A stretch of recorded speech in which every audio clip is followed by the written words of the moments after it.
Hello, this is the fourth in a sequence of videos, and they're all concerned with how to use Plato, first of all with third-party compilers, and secondly how to use Plato to provide sample code for ClearWin applications.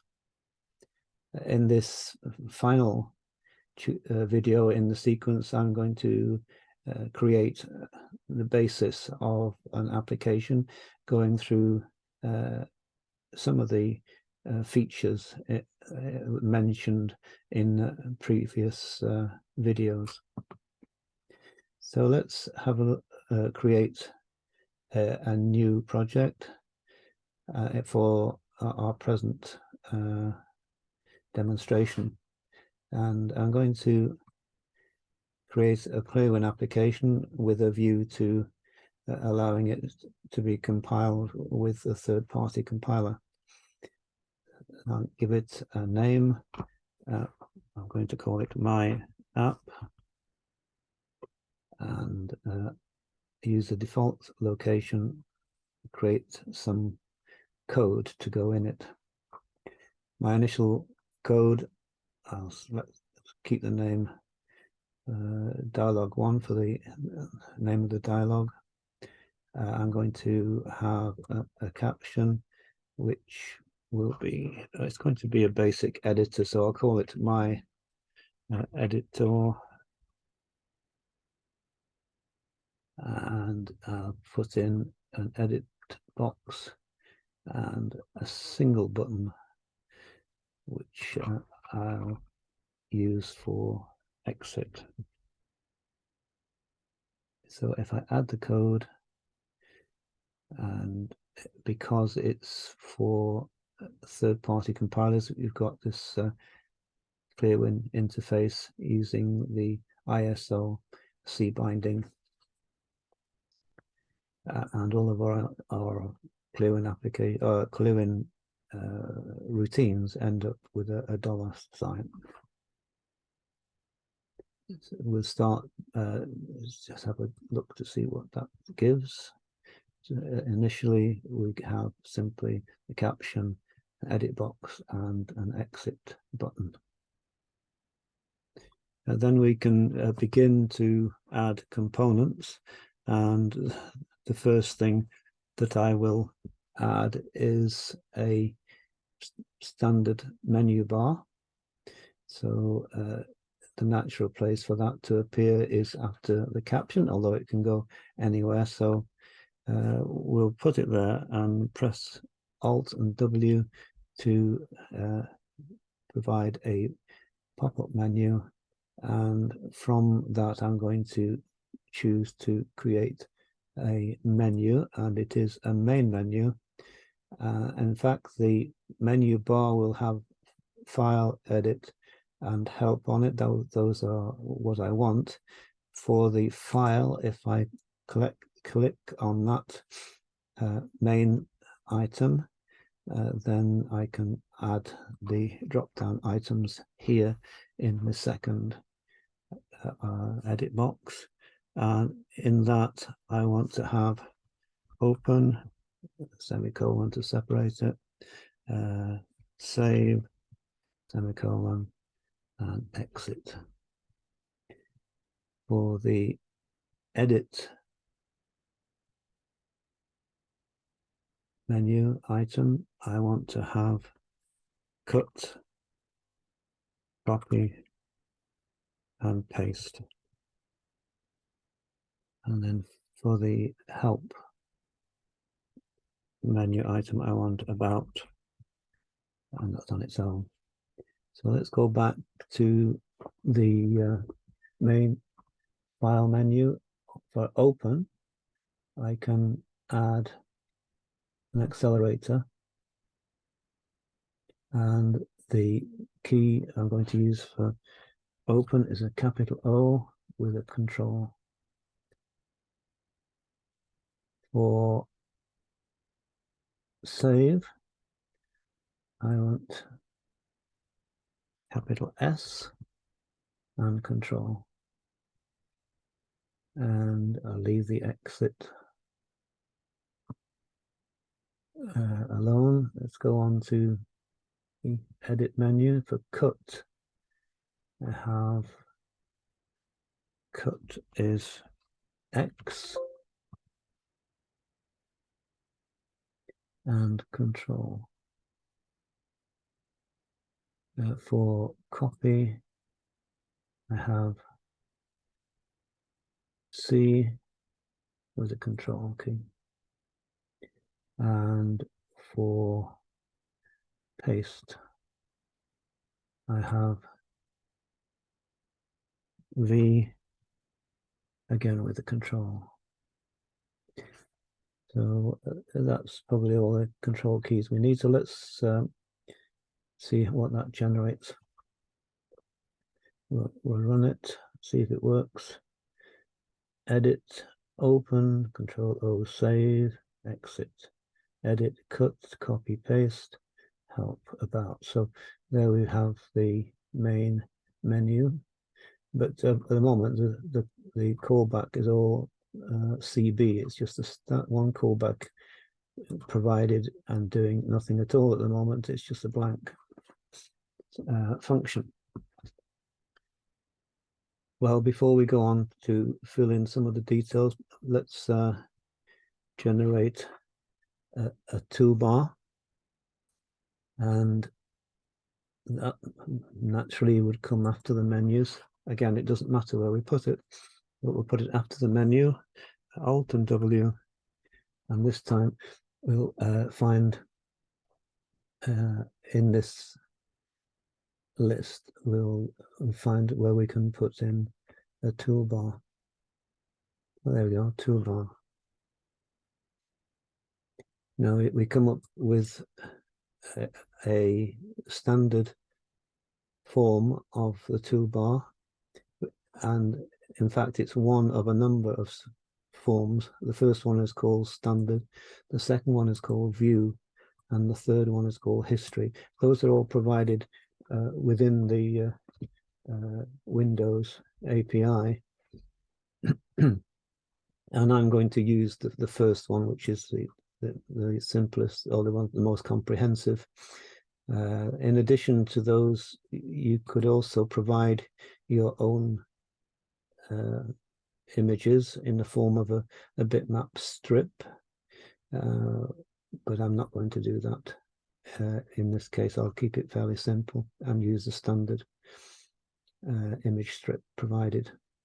You can select the place to put it, top, bottom, or left. Other options appear, but I'm just going to take that standard toolbar and see what it generates first of all.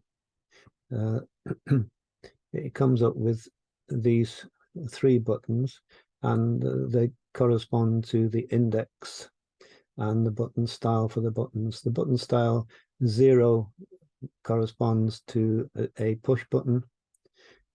1 is for a space. You get a space between the second and the third, and otherwise they're standard push buttons. The index into the bitmap is 0 for the first one, 1 and 2. So these are the first 3 items in the standard list. We actually want something different, so I'm going to have to change those numbers to a different form, and I'm just going to copy the form that I want to use and proceed from there. So I'll replace these 3 lines here by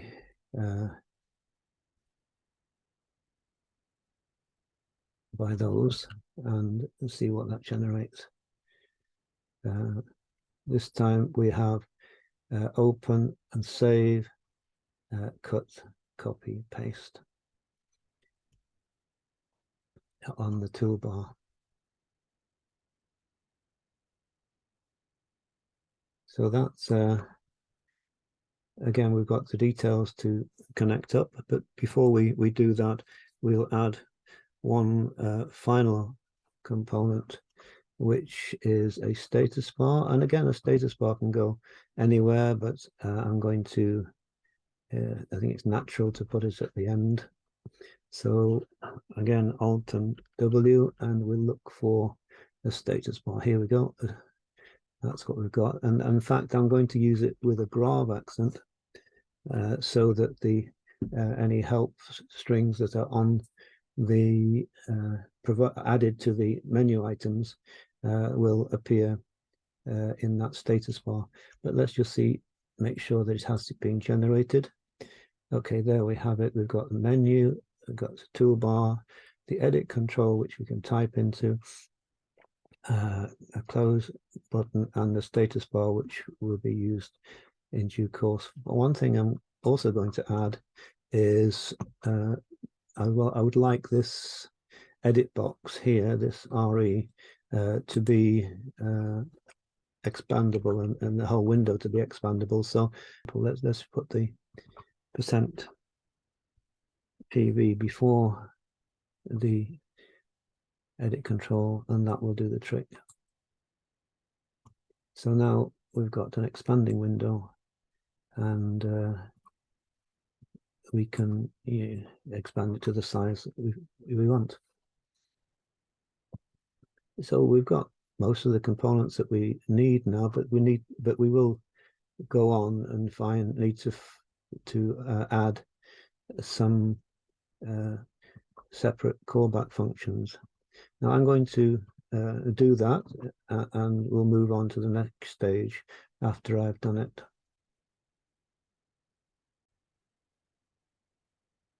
Well, I've added a few components and changed the callback for the open command, and I've added a standard callback file openr and used the function $, which is used with the standard callbacks in the form of a string when we're using third-party compilers. Well, it works for a Silverfrost compiler, but it's this $, is a way of making the string safely call the callback function with that standard form. I've added a file name which is going to be used to open a file with that name, and then provided the callback function opencv, which at the moment it just has the call to open edit file. I've added that, and here we've got the handle which I need to implement, and a file name. Actually, you can see that I've also put in a callback for save, and the start I've added as edit file save, and again using the handle. Now the handle is declared here, but we need to make sure that that is provided. That's how we need it. %lc and %, and then the handle. So that will now cause the dialog. So if we do a open, and we get the file open dialog, and we can select one of these files and then click on open, and at that point it should fill the edit control with the text. So let's have a quick look and see if you can see why that's not happening. Okay, after, yes, it all looks about right at the moment, so we'll have to check that and find out what's going wrong. But let's pursue with some of carry on with some of the details and complete the kind of construction part of it. So we've got a standard callback for exit, so cut, copy, and paste. And we have a toolbar callback now for processing the toolbar clicks on the toolbar buttons. And I've added here a call to ClearWin info to get the number of the button that's clicked, and then this is just a quick output to statement to see what that generates. So if I click on the first, I get a 1. On the second, it's a 2, and then that one actually a 4 because of the space. 4, 5, and 6. So I need to put in responses for that, and I'll do that now. Again, copying from what I've done before. So we need a select case statement in here. So instead of that, which we don't need, for at least we comment it out, we might need it later. We'll put in the response for the value of the button. So for number 2, we know it's going to be save. For the other ones, 1, cut, copy, and paste, well, we know what they are, but at the moment I can't think. I don't know how to respond to that. So we'll leave that for the moment and just go on to some of the other details. Well, let's provide some form of help to this dialogue. Let's provide help on the menu bar to start off with. Suppose we, for the open, we'll put in a question mark on %mn for open, and then we'll need to provide a help string at that point. We'll put on 1 for save, which is also a question mark there, and a string to go in afterwards. And then for exit as well, we'll do that one. Now that will just sort of illustrate for us how it works. You can add the others at a later point. Now we need some text in there for the, so this is open file. This one is save file, and this one is exit the app.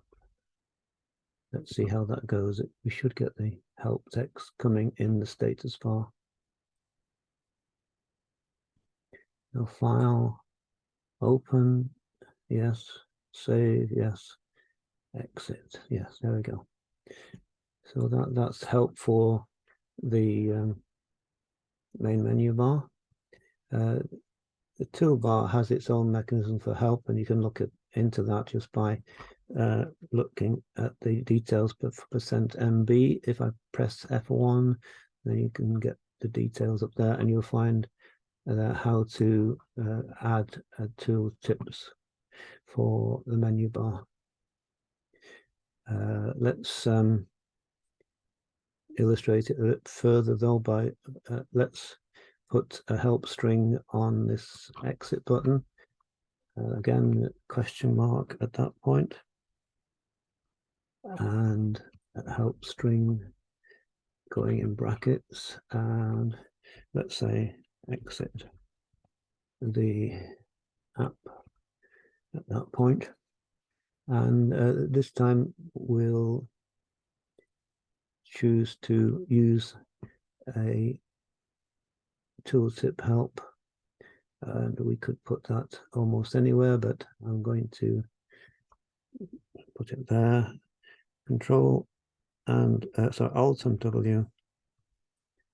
And now we want help via a tool help. And it comes up with MS style, and it's given us an integer which is set to 1 for us, and so that will give us a tool tip help. So let's see if that works. Now as we hover over the exit button, we get exit the app. That's the tooltip we're going to get from there. So now well, we could put a help tip on the edit control if we wanted to, but we've got the basic idea for the menus. We could add it for the toolbar. We've got it for the buttons, and that's how it works. So there are details to complete and to finish off, but basically we have all of the components, and obviously we can go on further and develop this in some detail, but hopefully that gives you an idea on how to get started. One other thing that I would mention, and that is sometimes we can easily get into difficulties when we're using these constructions for creating a window, and if something goes wrong, and it's not easy to find out where it's gone wrong. And it's worth noting that there's no reason why we shouldn't simply step into the code. We can run the debugger, and I'm choosing to run it from Plato here. You can do that by using the settings on tools. On the settings, you'll find an option to run the debugger from Plato, within Plato, in fact. And here, if I just step into it and then start stepping through this code, if there was a fault on any of these lines, then it would come up at that point as in the dialog, and you would be able to see immediately which line the fault has occurred on. And that, you know, using the debugger even for Windows applications like this can make things a lot easier. So if we just let it run, then there's no reason why it shouldn't run on. And then why not even say, well, let's set a breakpoint in the debugger, and there I've simply pressed Control Shift and click on the left-hand bar there, and then as I come to, that's the toolbar, you see that's being called there. So if I click on a particular button, then it actually goes into that particular function, and you can see the details as it works out, and then continue to run. So there's all kinds of ways in which you can be clever, if you like, and make life easy for yourself. So here I'm stopping the debugger now, and that brings us to the end of this particular tutorial. Thank you for watching.